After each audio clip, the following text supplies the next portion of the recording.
Eh, ya, empezamos. Bueno, buenos días con todos ustedes, con todos y todas. Mi nombre es Joel Santillán y el día de hoy vamos a empezar una entrevista con el ingeniero José Luis Vázquez La Rosa, quien es un experto en la materia y sobre todo también vamos a tratar un tema muy interesante, ¿no? Vamos a tocar el tema de los procedimientos para la obtención de los títulos de propiedad en predios rurales. El ingeniero José Vázquez, ¿no? Tiene experiencia, más de 20 años de experiencia en catastro, titulación y registro de predios, en predios urbanos, en predios rurales. Así también tiene experiencia de haber trabajado en las 3 regiones del Perú, tanto costa, sierra, selva, experiencia en dirección de proyectos en el PTRT1, PTRT2 y PTRT3, ¿no? Los cuales son proyectos de cooperación internacional. La denominación de PTRT viene a proyecto de titulación y registro de tierras. Asimismo, tiene experiencia en cargos de coordinación y jefatura en COFOPRI. Del mismo modo, tiene experiencia en el sector público y privado. También tiene experiencia en la planificación, ejecución, supervisión de proyectos financiados por entes nacionales e internacionales, ¿no? Le damos la bienvenida al ingeniero José Vázquez. ¿Cómo está, José? Buenos días. Doctor Dian, muy buenos días. Bueno, primeramente para agradecer la entrevista y por intermedio del saludo, ¿no? A todos los participantes, deseándolos se encuentren bien en este momento de pandemia un poco difícil. Qué bueno que se sienta bien. Y bueno, empezando el tema de saneamiento rural, ¿no? Viendo toda la perspectiva, todo lo que en estos momentos estamos atravesando, bueno, a criterio de usted por la experiencia que tiene, ¿no? ¿Cuáles serían, ¿no? Los factores que en estos momentos nosotros, o sea, yo tengo a muchas personas las cuales tienen problemas porque, digamos, no pueden titular sus predios o de repente tienen familiares, amigos cercanos, ¿no? Parientes, los cuales siempre tienen un problema de que el predio se quedó solamente registrado o de repente o no llegó al registro. Tuvieron diversas dificultades, ¿no? Entonces, frente a ello, yo le pregunto, ¿cuáles son los factores más importantes en el registro y en la titulación de predios rurales? Bueno, en realidad, doctor Santillán, son muchos factores, pero sería bueno hacer una pequeña división, ¿no? Hay casos en los que uno puede acceder a una titulación de forma masiva y cuando generalmente son recursos del Estado invertidos tanto para predios urbanos o para predios rurales. Ese es un caso como por decir COFOPRI, que se encarga de titular pueblos netamente urbanos, ¿no? En el caso rural también es algo parecido, pero predios rurales, ahí intervienen los gobiernos regionales a través de unidades territoriales ya trabajadas por ellos. Interviene cooperación internacional, ¿no? USAID, cooperación alemana, convenios de préstamos internacionales como el PTRT3. Entonces también se trabaja en forma masiva, pero vemos el tema de la forma individual también. Muchas personas tienen la necesidad de querer regularizar su estado de la propiedad y no saben qué hacer. Mi primer consejo es asesórense siempre por un abogado, por un ingeniero que tenga experiencia en la materia.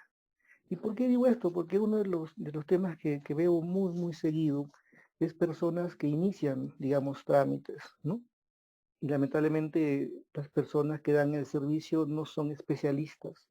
Y ahí viene de que un trámite que puede demorar 6 meses le demora 1 o 2 años, ¿no? E inclusive los costos también van subiendo, ¿no? Entonces, muy importante es tomar la decisión de regularizar la propiedad, pero asesorarse, bien asesorado con un abogado y con un ingeniero. Genial. Entonces, nosotros podríamos decir de que el tema de la especialidad es muy importante, ¿no?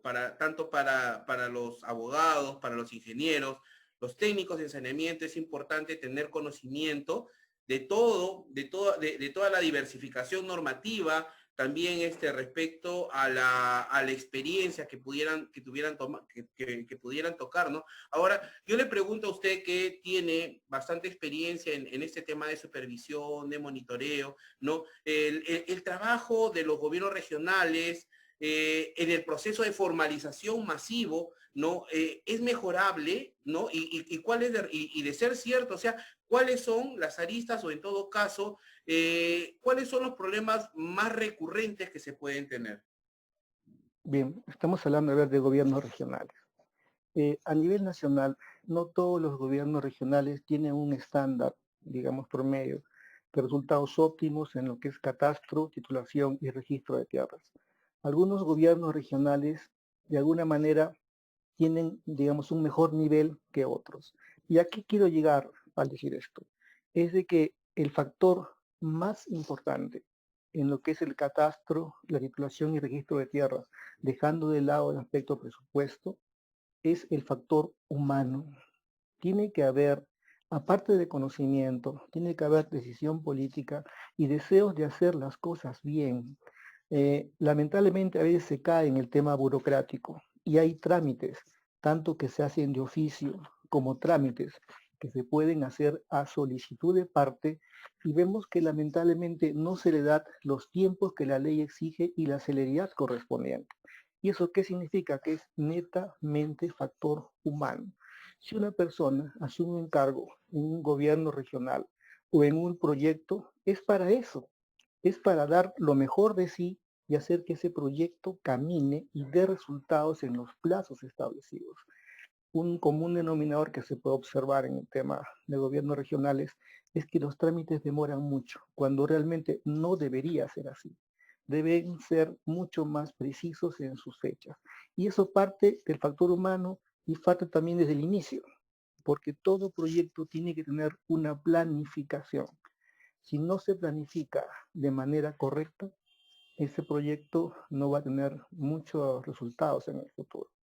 Otro punto importante también son los diagnósticos. Y ahí quiero ir un poquito más allá porque se piensa de que un diagnóstico es una etapa simple y más del proceso de, digamos, de saneamiento y titulación. Y no es así. El catastro es, para mí, la principal etapa del punto de partida que me va a decir si voy a tener éxito o no voy a tener éxito. Un diagnóstico tiene que ser bien hecho. Las normas están dadas. Lo que tenemos que hacer es aplicarlas y con un buen conocimiento. Si la norma me dice que tengo que pedir información a una serie de entidades, pues tengo que hacerlo de manera oficial.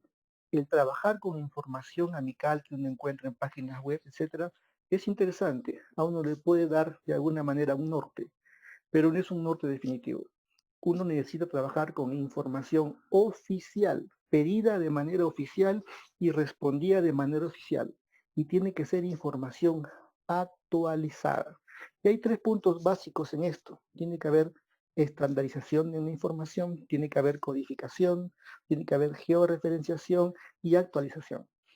Ese estudio de diagnóstico que tiene que ser hecho por personal especializado me va a arrojar un resultado, que es el informe de diagnóstico.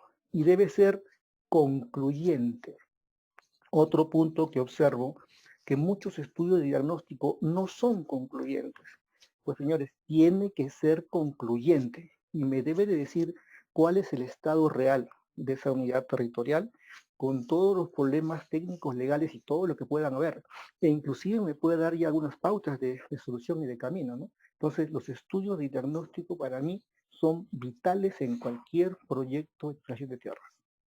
Genial. Y yo le pregunto, por ejemplo, ya que usted me está mencionando, ¿no? De que el tema de catastro necesariamente es fundamental, ¿no? Sumado al tema del diagnóstico, ¿no? Y nosotros, cuando de repente tenemos a muchas personas, ¿no? Que en el proceso de formalización, las unidades territoriales, o en todo caso los valles que se van a trabajar, están esperando a que se lleve a cabo el proceso de formalización. Sin embargo, toma mucho tiempo, ¿no? Y a veces también les causa indefensión, es decir, pasa el tiempo y no saben a quién recurrir, no saben qué acciones van a llevar a cabo. Entonces, frente a ello, ¿cuáles serían los mecanismos, cuáles serían las medidas que pueden tomar? Y sobre todo, ¿no? Si es que van a tomar algún tipo de asesoría externa, ya sea de un ingeniero, de un abogado, ¿no?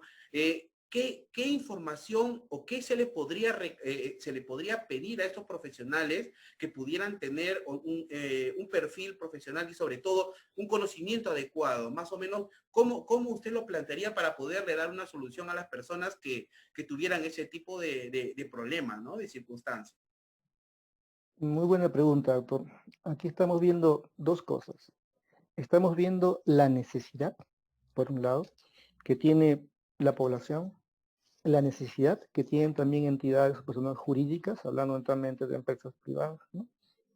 Y también estamos hablando de la oportunidad que tenemos los profesionales que de alguna manera en el camino nos hemos ido especializando en este tema. Entonces, es un tema interesante. A nivel de profesionales, algo que es, digamos, pilar de este trabajo, es que siempre tenemos que estar actualizados. Siempre tenemos que ver las normas legales, tenemos que llevar cursos de actualización, diplomados. Eso nos permite, de alguna forma, estar actualizados en el tema. Otro punto, perdón, es que no tenemos de tener temor de llamar y preguntar a una entidad pública o a un colega o a un amigo. A veces yo observo que hay dudas en muchas cosas, y gente que uno conoce y a veces por tener el temor de no levantar el celular y llamar a alguien, por favor. Estamos hablando de que estamos en un momento tan complicado a nivel nacional, mundial, que no hay que tener miedo de levantar el teléfono y llamar a una persona y decir, hermano, tengo este problema, ¿qué opinas? ¿No? ¿Cómo podemos solucionar este problema que hay en tal lugar? ¿No? La población necesita una titulación. ¿Cómo lo podemos hacer? Y entonces para eso estamos, para poder, creo, todos de una manera poner un granito de arena y apoyarnos en este tema. En la parte, digamos, de la necesidad pública, ahí es otra cosa. Porque hacer una necesidad, al ser parte ya de una política pública, ya estamos hablando de una política de Estado, algo más superior. Y existe en nuestro país una política de Estado referente a la necesidad pública de titular los predios rurales a nivel nacional. Actualmente está en ejecución un gran proyecto que es el proyecto PTRT3, proyecto catastro, titulación y registro de tierras, que abarca 10 regiones del país, ¿no? Y se ha dividido en zonas focalizadas. Y se ha dividido también en lotes. Tenemos el lote 1, que es Amazonas, Cajamarca, San Martín. El lote 2, que es Huánuco, Junín y Ucayali. Lote 3, que es Puno, Apurímac y Cusco. Y lote 4, que es Loreto. Estamos hablando de un gran proyecto, de un megaproyecto que es parte de una política del sector agricultura. Pero hay muchos otros lugares que no tienen la oportunidad de ser parte de estos proyectos. Mi consejo, en principio, es que se unan, cuantos son, y que toquen primero la puerta de sus autoridades, ¿no? A nivel del gobierno regional, si son predios rurales, en las municipalidades provinciales y tales si son predios urbanos, para que a través de sus autoridades puedan ser orientados. De repente, tomamos un caso.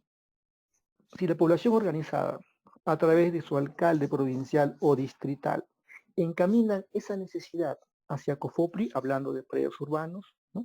De centros poblados, los jefes zonales van a tomar en cuenta esas necesidades. Si bien es cierto que no van a poder ser solucionados en el acto, pero sí se tiene la potestad de poder incluirlos en una planificación para que el año siguiente puedan ser tomados en cuenta. Ese sería un camino. También hay el camino privado, ¿no? Como le decía inicialmente, buscar a los profesionales, pues en estudios de abogados en otros casos son especialistas como en el mío. Entonces, ahí también se los puede orientar y ver si lo pudieran hacer. El tema es que la segunda parte sí es onerosa, ¿no? Cuando son profesionales privados sí tienen costo. Y cuando es a través, digamos, de gestiones municipales, otros sí es de manera gratuita. Genial. Yo les invitaría a los amigos que en estos momentos se encuentran en línea, ¿no? En formular sus preguntas, en poder hacernos llegar sus consultas, ya que tenemos a un expositor de lujo. En realidad, aprovechemos este momento, ya que el saneamiento de predios rurales es muy importante, es un tema muy recurrente y sobre todo posee bastante casuística. En este caso, José tiene esa experiencia que los años le han dado, que ha estado en diversas partes del Perú y nosotros les esperamos con sus preguntas, ¿sí? Y bueno, no, ya que usted mencionó, ingeniero, respecto al PTR, a los PTR3, a los PTRT, que son PTRT1, PTRT2 y el PTRT3 que actualmente se viene realizando, han identificado cuáles son los reclamos más recurrentes y sobre todo cuáles son los antecedentes que han llevado a una no actualización del proceso de formalización hasta ahora. A ver, uno de los temas que considero importantes en estos grandes proyectos y que deben tomarse en cuenta es que no solamente debe hacerse un catastro, en este caso con un objetivo jurídico, ¿no? Que es de titular, sanear, regularizar. Tienen que incluirse otros aspectos, como por ejemplo la actualización registral, ¿no? Tiene que incluirse también el mantenimiento. Los catastros, si no son mantenidos, se pierden en el tiempo. El mercado de tierras es muy dinámico y en cada 3, 4 años, 5 años, podemos decir que el catastro se perdió. Ya no tenemos un catastro actualizado. Entonces, es un tema que es muy importante a nivel de gobiernos locales y gobiernos regionales. Los catastros, hablando ya un poco más allá del tema de catastro rural, si vamos al tema del catastro multipropósito, que está viendo COFOPRI, realmente es un gran instrumento de gestión para tomar decisiones y poder planificar el desarrollo, el futuro de los pueblos. Y no hablo solamente de un tema físico de crecimiento urbanístico, no. En un catastro multipropósito ingresan temas sociales, temas ambientales, entran N temas en este catastro. Y si estos catastros multipropósitos caen en buenas manos, me refiero a profesionales identificados con su entidad, identificados con su pueblo, pues tienen un magnífico instrumento para hacer que ese pueblo sea pujante y pueda desarrollarse y generar proyectos que valgan la pena, proyectos que generen desarrollo, proyectos que generen empleo y puedan mejorar los niveles de vida de la población, que es el objetivo, ¿no?, que deben tener las autoridades locales. Y actualmente los gobiernos regionales, los gobiernos locales, no vienen actualizando o no vienen generando un presupuesto para la ejecución de los catastros, me imagino, ¿no? Muy pocos. ¿Cómo lo ve usted? Yo pienso que debería ser más. Pienso que debería trabajarse a un nivel superior y de alguna manera orientar mejor en ese tema específicamente a los gobiernos regionales, a las municipalidades también, de que es una necesidad tener sus catastros actualizados. Es una gran necesidad porque eso le va a permitir el desarrollo de su región. Genial. Bueno, acá el amigo José Vilche dice un saludo a la distancia, ingeniero Vázquez. Mis felicitaciones por el apoyo que vienen dando mediante este mecanismo por los problemas que viene atravesando el Perú en esta pandemia. Esta es una información y una capacitación para nuestros hermanos campesinos y los de las zonas urbanas a efecto de poder sanear las propiedades. Nuevamente mis felicitaciones. Bueno, a ti, amigo José Vilches. Justamente ese es uno de los temas que nosotros queríamos plantear y sobre todo hacer llegar la solución o de repente que nos hagan llegar su caso específico de las personas que realizan actividades agrícolas, actividades pecuarias y han visto de alguna u otra manera impedido el proceso de formalización y muchas veces, llamémosle así, José, cuando tocamos la puerta de la administración pública, de los gobiernos regionales, encontramos tecnicismos, encontramos indiferencia, muchas veces nos dicen, bueno, sí, ya nos vamos a comunicar con usted, sin embargo, no hay el criterio o tal vez no hay la oportunidad para poder nosotros, y yo digo nosotros por las personas que de repente tuviéramos algún tipo de propiedad rural, no sabríamos cómo defendernos, ¿no? Entonces, en ese sentido, ¿cuáles serían, digamos, la manera como estas personas pudieran hacer valer esos derechos? Si es que yo me siento en una indefensión. Bueno, primero, siempre recomiendo acercarse y tocar la puerta de la autoridad. Si es un predio rural, acercarse a las direcciones regionales de catastro y situación de cada gobierno regional e informarse. E informarse si su predio se encuentra dentro de un proyecto que van a ejecutar o fuera. De repente puede ser de que estén dentro de un proyecto, dentro de una unidad territorial que tienen programado ejecutar. Y si es así, a buena hora, porque ese trabajo va a ser masivo y gratuito. Pero también puede ser el caso de que ese predio esté fuera de una unidad territorial que va a ser o que no va a ser trabajada por el gobierno regional. En esos casos solamente queda esperar que pueda ser incluida o si no, digamos, hacerlo de manera privada. Y ahí va otro tema también muy importante y me dirijo a todos aquellos colegas en ciencias agrarias, ¿no? Esto que estamos conversando de manera muy amena, que es el catastro, la titulación, el registro, es una forma de vida, es una forma de trabajo. Y quienes manejamos este tema, y creo que no me equivoco, tenemos trabajo, tanto por la parte pública como la parte privada o por la parte independiente. Y es ahí donde recalco nuevamente la necesidad siempre de estar capacitado, de estar actualizado. Eh, Parece mentira, pero pasan los meses, pasan los años, y si uno puede hacer un recuento de las normas legales, y vemos que siempre, cada cierto tiempo, tienen actualizaciones, ¿no? Y tenemos que revisarlas, tenemos que estar al día. Y otro punto importante para aquellas personas que necesitan su titulación es que se organicen. No es igual que una persona lo quiera hacer solo, va a ser realmente muy costoso, muy oneroso, a que se junten 8, 9, 10, 15, 20 vecinos y busquen una asesoría privada y definitivamente les va a salir mucho menos costoso que lo haga de manera individual, siempre y cuando no esté incluido en un proyecto de un gobierno regional, si es rural, o de una municipalidad, si es urbano. Genial. Y por ejemplo, ¿no? Pasa este caso. Yo siempre me he podido tocar con personas, con nuestros hermanos que realizan actividad rural, ¿no? Muchas veces los gobiernos regionales no llegan, como los trabajos se hacen de oficio, no llegan a tomar conocimiento de los lugares donde se encuentran estas personas. Entonces, digamos que yo tengo mi predio rural, realizo una explotación económica dentro de los plazos que me señala la norma antes del 24 de noviembre del 2010, ¿no? Y sobre todo, no solo lo vengo haciendo cumplimiento yo, sino también las personas en las cuales nuestra comunidad rural se encuentra, ¿no? ¿Qué acciones podemos llevar a cabo? ¿Cómo podemos tocarle la puerta a los gobiernos regionales y solicitarles de que pudieran atender nuestros casos? Eh, la forma más común es que uno va, toca la puerta y conversa. Y sabemos que eso no es lo más efectivo, ¿no? Tienen que hacer un pedido por escrito e ingresarlo por mesa de partes, ahora puede ser virtual, y dejar constancia de lo que uno está pidiendo, de su necesidad.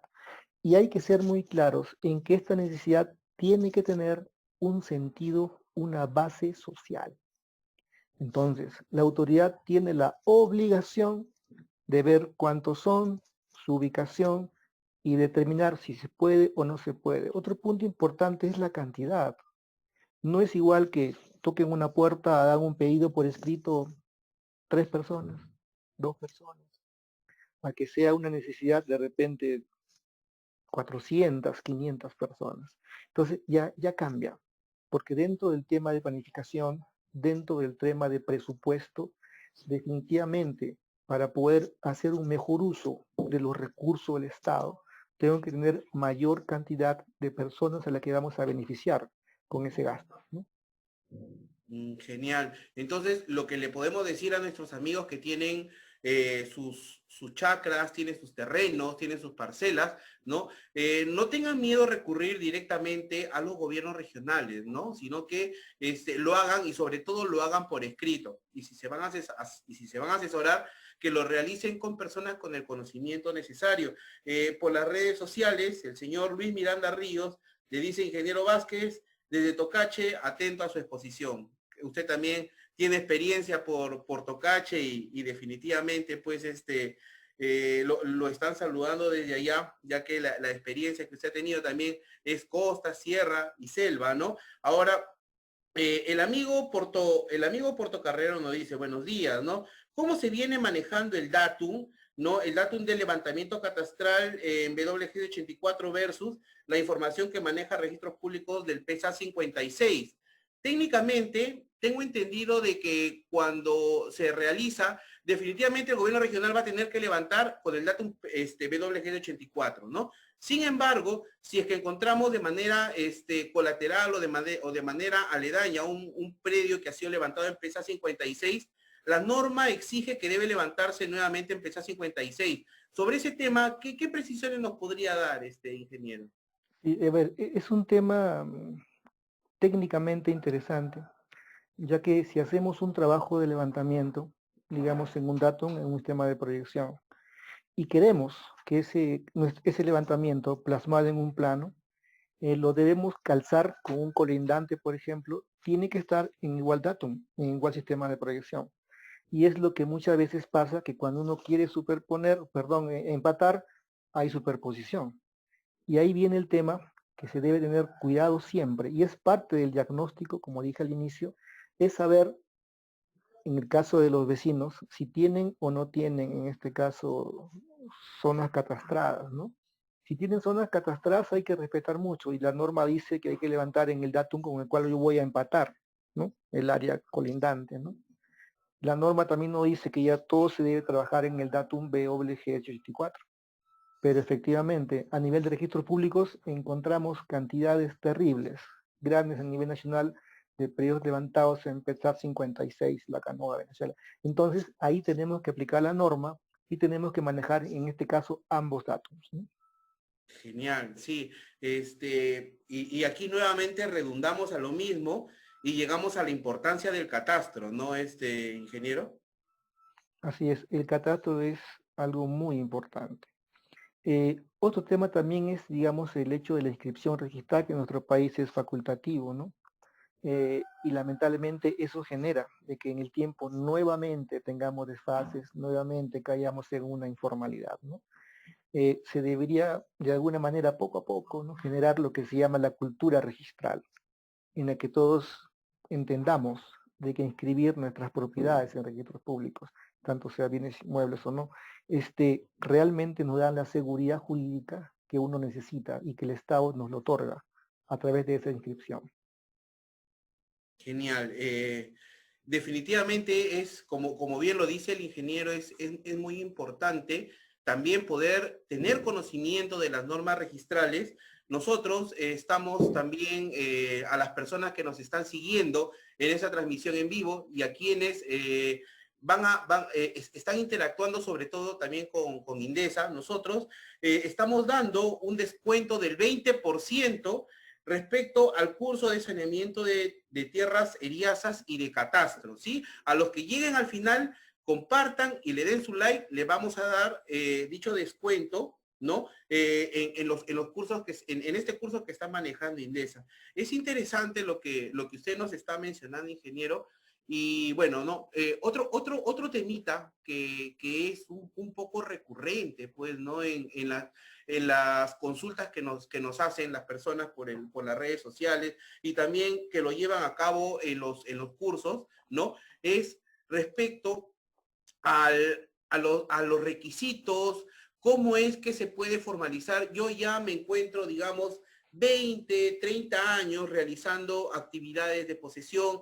Usted sabe todo el tema que ha traído la reforma agraria, que pasamos de la reforma agraria a la formalización que vino a llevar el Exped, pasó a mano de COFOPRI, posteriormente pasó a los gobiernos regionales, ¿no? Entonces, en este sentido, ¿no? El problema de las personas es que no saben o de repente tienen presunciones que se encuentran en propiedad del Estado, ¿no? Frente a ello, ¿cómo es que el Estado viene tramitando el proceso de formalización de las posesiones que se encuentran sobre sus áreas?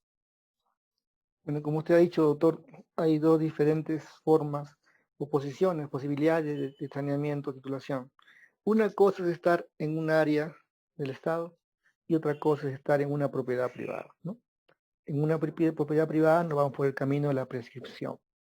En una área del Estado es otra cosa, ¿no? Entonces ahí, digamos, la norma es bien clara y nos pide primero un tiempo de posesión, nos pide tener pruebas, ¿no? Tenemos las pruebas principales, las pruebas complementarias, ¿no? La prueba principal, que es la más común, la más usada en pueblos rurales, es la declaración jurada de vecinos o colindantes. Son aquellas personas que dan fe que esa persona, digamos, es quien está en ese predio en forma pacífica, continua, pública, como propietario por tantos años, ¿no? Y la prueba complementaria, que es para mí la más correcta en este caso, es la constancia de posesión de la agencia agraria. Hay muchas más, ¿no? Hay muchas pruebas complementarias y pruebas principales también, pero son también las principales.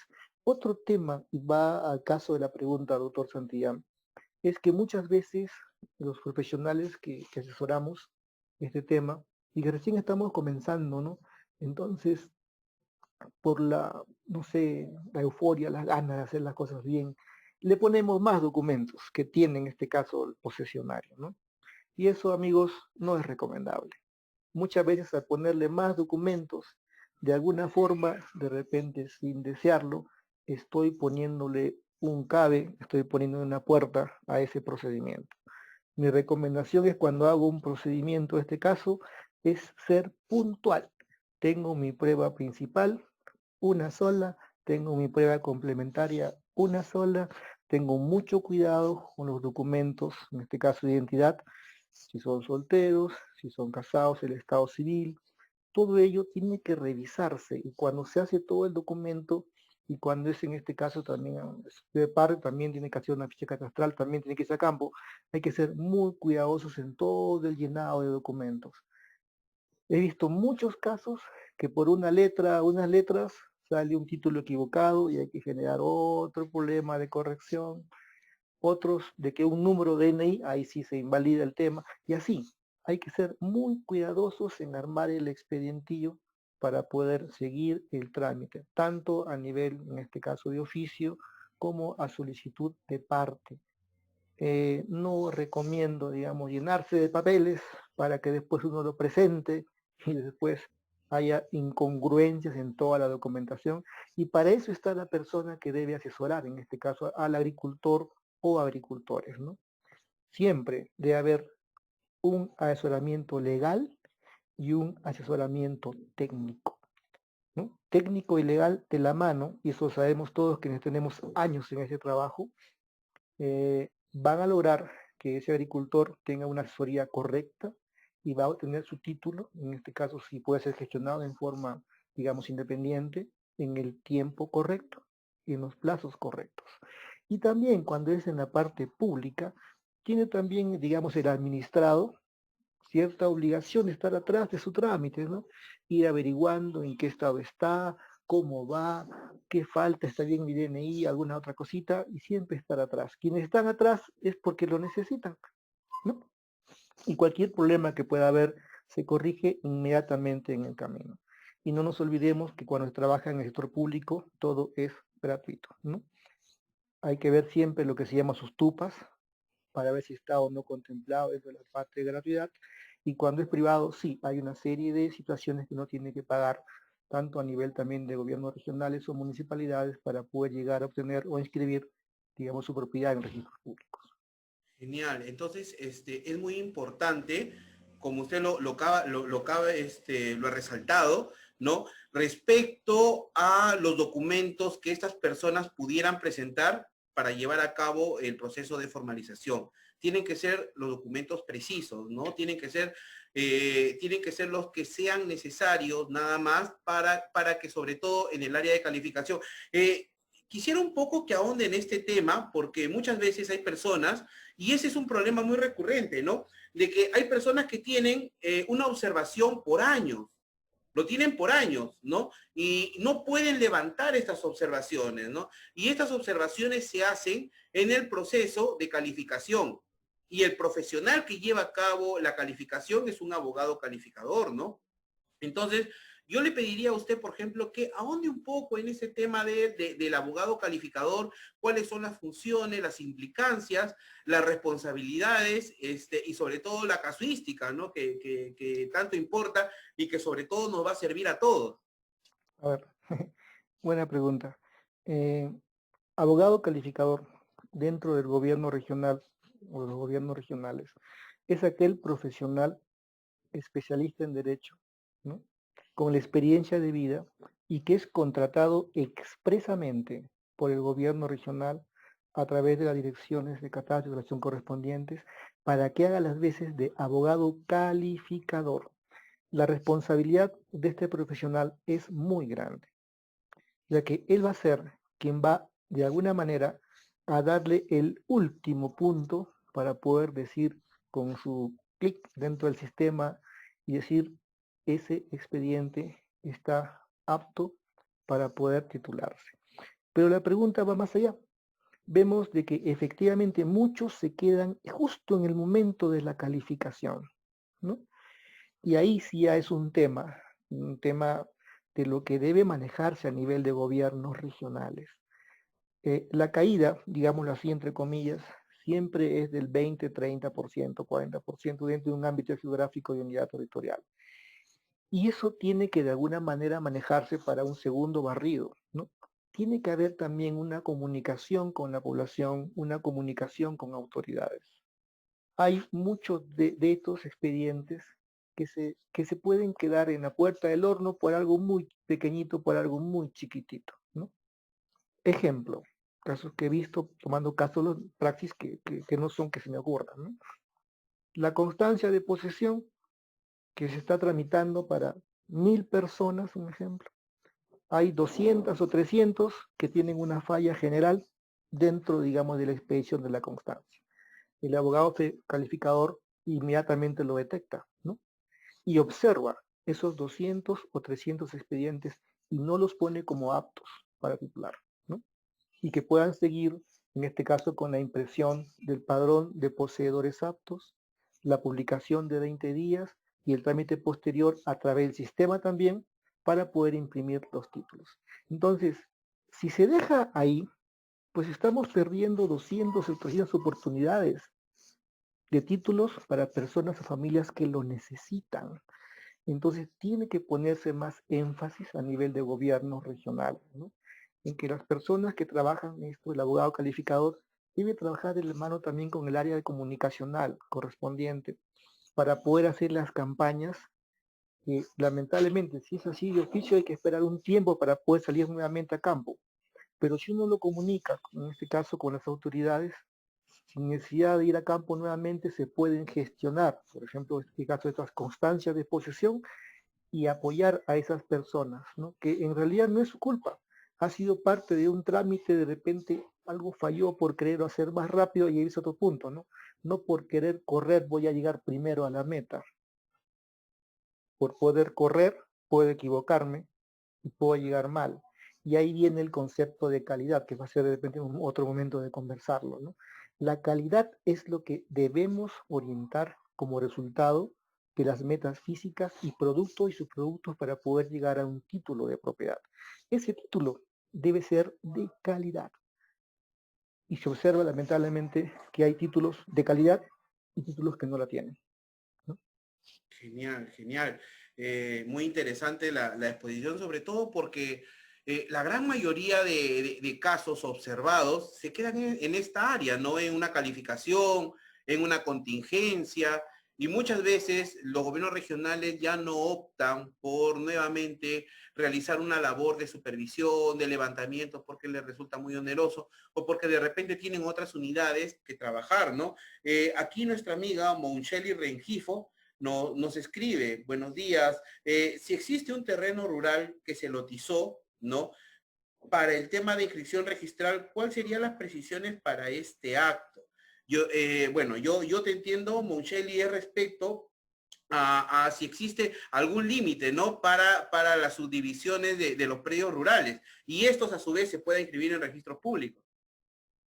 En realidad, está preguntando la señorita porque si hablamos de predios rurales, O sea, cuando yo escucho una subdivisión, siempre hay que tener cuidado de eso, ¿no? Por experiencia, uno escucha subdivisión y yo la mayor cantidad de subdivisiones que veo es cuando ya están en zona prácticamente urbana o de expansión urbana, donde ya quieren de alguna forma lotizar, que hay otro tema y es otro caso totalmente diferente, ¿no? En realidad no hay un área que sea, digamos, determinada por ley con un máximo mínimo para poder de alguna forma subdividir un predio. No la hay. Pero si yo escucho la palabra lotizar, ya me voy a la parte urbana y hay que tener cuidado porque eso ya no es parte rural, es un tema netamente urbano.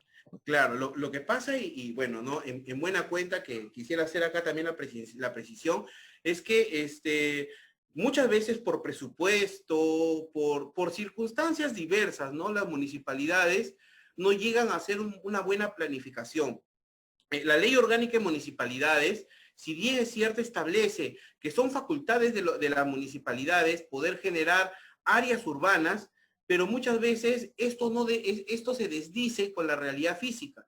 Tal vez, a lo mejor, al lado del área urbana, o lo que no se ha podido determinar como un área urbana, ya tenemos lotizaciones, ¿no? Y esa es una realidad que prácticamente se ve a nivel nacional. Quien le habla también he podido ver este tipo de situaciones y muchas veces tenemos zonas que son rurales, ¿no? En la práctica, perdón, en la teoría son zonas rurales, pero en la práctica ya existen sus lotes, existen inclusive, en algunos ya tienen servicios eléctricos.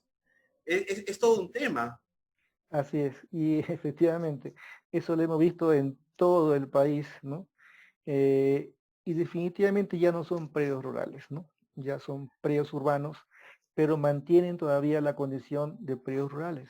Entonces hay que hacer un trámite de cambio de uso y todo lo que viene legalmente para poder formalizarlos e independizarlos, ¿no?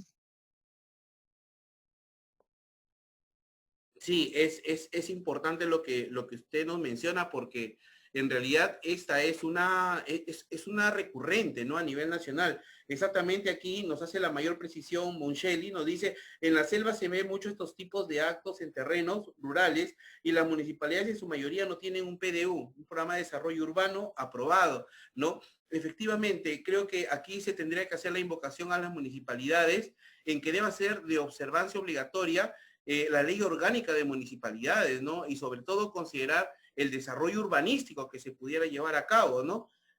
Más allá tal vez de que de los estudios, de las actividades que pudiera hacer las municipalidades, pero nuevamente redundamos en lo mismo, ¿no? En el catastro.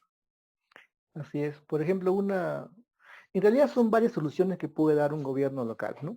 Una, elaborar un proyecto, buscar financiamiento a través del MEF. Sabemos que esto es muy difícil, pero también hay algunos aspectos que podrían tomarse en cuenta, que es de alguna manera la actividad público-privada, ¿no? Entonces, ahí nuevamente entramos a la posibilidad de que profesionales de experiencia puedan, en coordinación y en contratos y en convenios con municipalidades, puedan solucionar el tema de esta área de expansión urbana que estaba como rural, pero que ya es urbana físicamente, y hacer todo el trabajo correspondiente a hacer para poder regularizar, ¿no? O sea, y sabemos que eso no es sencillo, tiene una serie de pasos, hay que hacer habitación urbana, cambio de uso, o sea, no es sencillo, pero también se puede trabajar de forma público-privada y creo que podría dar buenos resultados, ¿no? Genial. Otra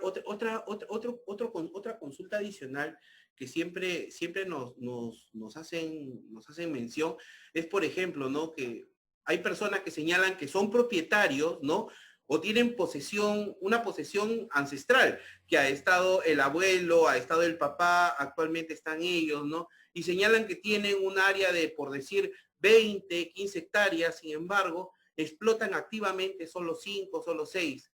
Entonces, y ellos me preguntan, pero yo soy propietario o yo tengo la posesión ancestral, nadie más viene y me dice que tiene algún tipo de derecho. Es más, los vecinos, que son los colindantes y los que justamente usted menciona, que son los que van a firmar la declaración jurada para la calificación, están de acuerdo, ¿no? ¿Qué implicaría acá o cuál es la relevancia de la explotación económica?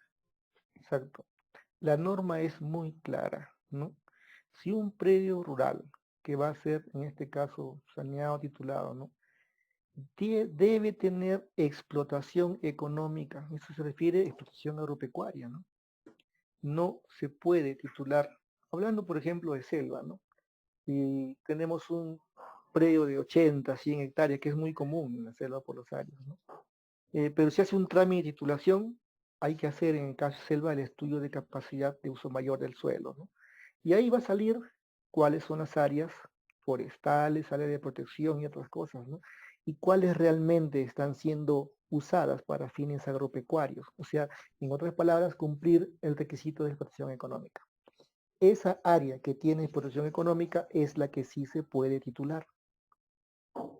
Y ahí viene también un tema de responsabilidad de los profesionales que están en campo. Porque a veces uno escucha, por favor, ingeniero, sáqueme todo el terreno. Y uno a veces, por querer apoyar, puede firmarlo. Y eso implica responsabilidades muy grandes, ¿no? Sabemos de que eso es algo que no se debe hacer. Solamente se deben titular por norma aquellas áreas que tienen explotación económica. Sí, genial, porque justamente ese es uno de los temas que muchas veces las personas que trabajan en campo, los verificadores, son los que se encuentran con, con esta situación, ¿no? Que en la práctica encuentran 5 hectáreas, pero los señores afirman, ¿no? Y tienen documentos que hablan de 10, que hablan de 15, ¿no? Ahora, frente a ello, como bien les mencionaba, ¿no? Es muy importante poder tener la base legal, sobre todo trabajar con una normativa, trabajar con todas las bases que están actualizadas, ¿no? Y en ese sentido, ingeniero, yo también, ¿no? Aprovechando la entrevista con usted, les hago a todos ustedes también saber lo importante que es poder estar debidamente capacitados y sobre todo tener el tiempo para poder cada día mejorarnos un poco más, ¿no? En ese sentido, yo les invito también al diplomado de especialización en saneamiento físico legal de predios rurales y estatales, ¿no? El cual inicia el día de hoy, ¿no? Y es muy importante poder también tomarnos un tiempo para poder nosotros también capacitarnos, ¿no? Ahora, también es importante aprovechar este tipo de entrevistas y poderle quitar un poquito de su tiempo a los entrevistados, quienes muy amablemente acceden, por favor, para poder impartir un poco de la experiencia que tienen. Ahora, no, aprovechando la confianza y aprovechando también la experiencia que tiene José, quisiera que nos hables un poco sobre las diferencias de formalizar en sierra y en selva, ¿no? Si es que existe alguna diferencia de normas, si existe otro tipo de normatividad complementaria. Pero no voy a precisar normas porque realmente pueden pasar días y semanas y vamos a seguir hablando de normas legales, ¿no? Pero Sí. sí, hay una gran diferencia entre titular un predio en costa o en sierra o en selva, ¿no? Eh, y las diferencias parten de ciertos requisitos, como antes mencioné, por ejemplo, la necesidad de tener el estudio de suelos por su capacidad de uso mayor, que es obligatorio para el caso de selva, ¿no? Y eso tiene un porqué desde el punto de vista ambiental, ¿no? Eso nos evita que se depreden nuestros bosques, que se haga daño, ¿no? A nuestra ecología. Entonces, son ciertas normas de protección que tienen que ser de uso y observancia obligatoria cuando uno titula predios a nivel de selva. También en la selva se observa más, como también en sierra, menos en la costa, el hecho de que tenemos mucha colindancia con ríos, ¿no? Y ahí tenemos también la obligación de que esa área de protección, que se llama faja marginal, deba ser determinada por la entidad competente, que es la Autoridad Nacional del Agua, ¿no? Y esa faja no es un área que a alguien se te ocurre porque se te ocurre, ¿no? Está totalmente normado cómo se determina esa faja, cómo se llega a esa faja y cómo debe tener una resolución que la determine, ¿no? Hay dos formas para el caso en este caso de los ríos, ¿no? O cursos de agua o lagos. O bien se hace un estudio hídrico, ¿no? Correspondiente, un estudio hidráulico, que es un poquito complejo, o bien se trabaja por huella máxima o huella mínima, que yo es la que más recomiendo, y que se haga un trabajo coordinado con la autoridad del agua, ¿no? y la entidad sea pública o privada, con sus especialistas, junto con los de la lana, puedan ir a campo, determinar estas huellas y hacerlo mucho más rápido. Yo creo que la idea es que si nos encontramos con normatividades diferentes para costo, para sierra, tenemos que respetarla. Y uno tiene la obligación, y ahí viene un punto, doctor, que usted acaba de decir, que es el tema de la capacitación. Este tipo de capacitaciones que yo realmente felicito, nos abren la puerta de poder saber la diferencia que existe entre lo que es trabajar en costa o en sierra o en selva. Por ejemplo, cuando se va a hacer un trámite para titular una comunidad en la selva, se llama demarcación de la comunidad nativa, ¿no? Y si voy a trabajar una comunidad, se llama deslinde en sierra y tiene los nombres que lo diferencian porque son procedimientos diferentes, ¿no? Muy parecidos en el fondo, pero si uno los ha ejecutado, uno los ha trabajado y sabemos lo que es caminar en selva, sabemos lo que es caminar en selva, como usted lo sabe, doctor, caminar en selva, pasar días, semanas, meses adentro en el monte con tus hermanos, en este caso de comunidades nativas, y recorrer todos los perímetros, los puntos de perímetro, que es obligatorio. O sea, otro punto de responsabilidad es que yo voy a hacer un levantamiento de una demarcación, de una comunidad nativa, y no voy a proyectar los puntos o trabajarlos en gabinete. Eso es fácil.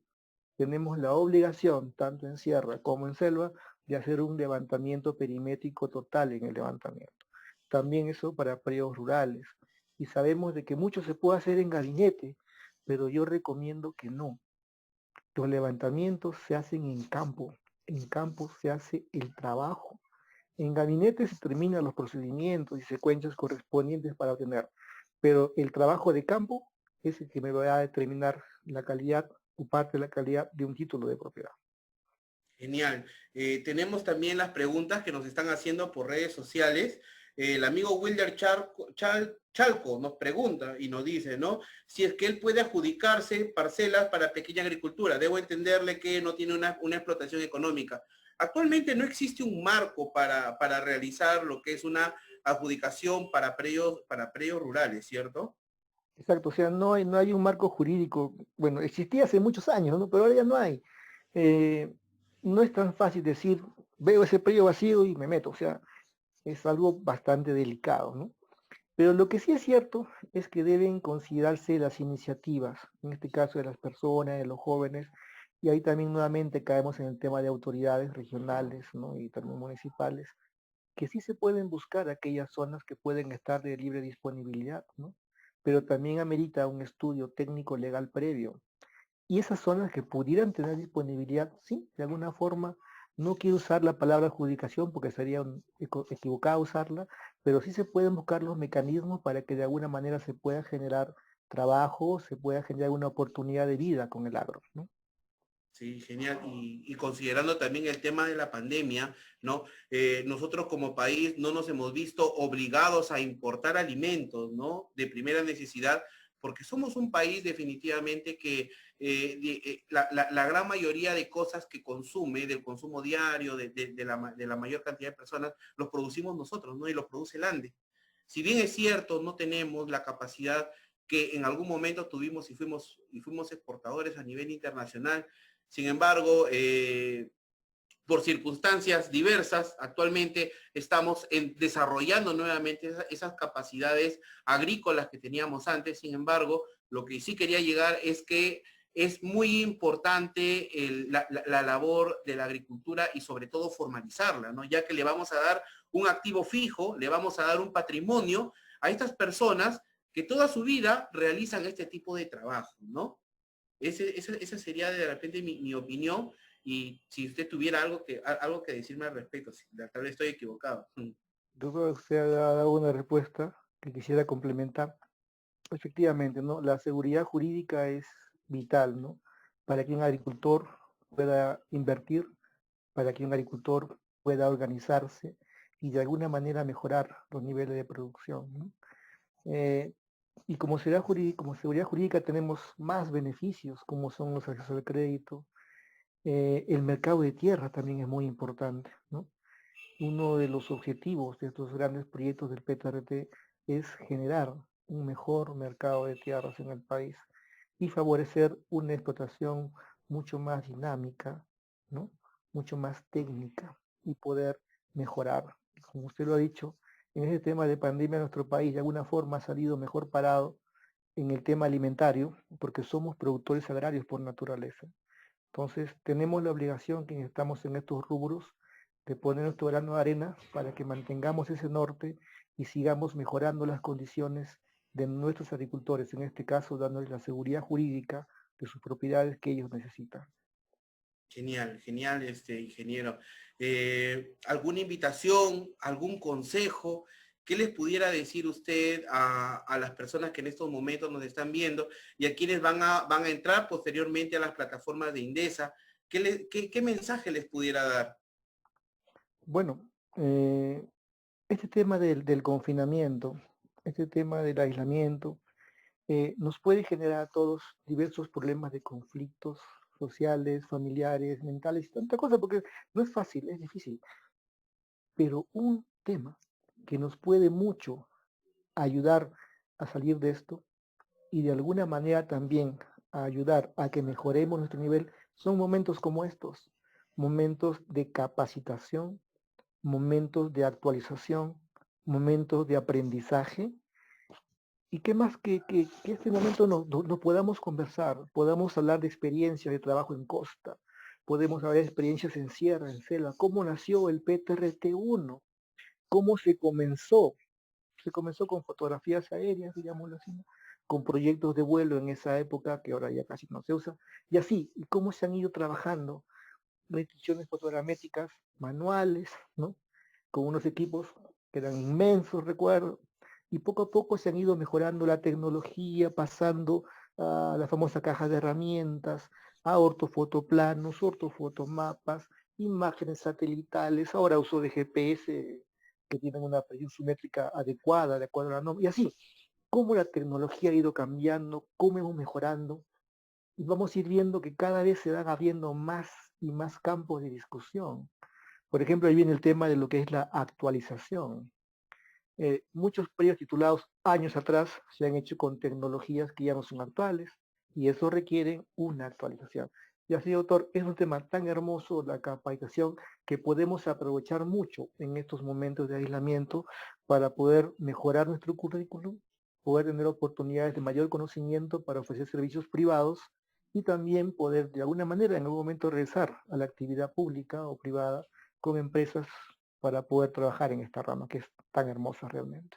Genial, como bien lo dijo usted, ¿no? El tema de la innovación y si ha habido un mejoramiento sistemático del uso de herramientas más sofisticadas durante tanto tiempo, también es importante que nosotros nos capacitemos. Yo también agradezco a Indesa por la invitación, también por el espacio, de poder generar este tipo de conversaciones y sobre todo interactuar con las personas en las redes sociales y hacerlo de manera abierta, ¿no? ¿Por qué? Porque también es interesante y es preponderante para Indesa que la capacitación sea para todas las personas de alguna otra manera, ¿no? Llegar a que hay muchas personas que de repente en un inicio, mi caso, por ejemplo, llegué y definitivamente no existía mucha información, uno tiene que investigar al respecto, sin embargo, ahora usando este tipo de herramientas, usando la especialización y sobre todo también manejando la experiencia de personas que nos pueden enriquecer, nosotros podemos hacer mejor nuestro trabajo, ¿no? Y nuestros tiempos de aprendizaje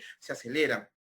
En ese sentido, de verdad, agradecerle a usted, ingeniero Vázquez, por el tiempo, por haberse tomado por haber tomado una hora de su tiempo, por estar en este momento, poder compartir un momento con todos nosotros, ¿no? De verdad, yo le agradezco bastante la experiencia como consultor de entidades públicas, de entidades privadas y sobre todo que nos haya absuelto las consultas que han hecho las personas que en este momento se encuentran en línea, ¿no? También para señalarles que la próxima entrevista es con el doctor José Luis Chuquihuanga Reina, abogado de registros públicos, y el tema va a ser mecanismo de defensa de la propiedad inmueble. Yo les invito a que el próximo sábado, de 11 a 12, nuevamente vamos a tener otra entrevista con otro profesional de lujo, ¿sí? por mi parte, agradecerte una vez más, José, de verdad, yo también he trabajado contigo y ha sido una experiencia muy grata, ¿no? Y también desearle lo mejor para ti, para tu familia y sobre todo también para quienes en este momento están conectados. Sí, cuídense bastante, guarden bastante el distanciamiento social, cuiden por favor a sus seres queridos. ¿Sí? Muchas gracias. Doctor, bueno, igualmente también para agradecer a Indesa, agradecer a tu persona, ¿no? Y por intermedio de esta gran plataforma, saludar a todas las personas que estén conectadas y que podemos estar de alguna forma lejos, pero siempre juntos en el conocimiento y en las ganas de hacer algo mejor por nuestro país. Genial. Le agradezco bastante, ingeniero. Que tenga un muy buen día. Gracias, doctor.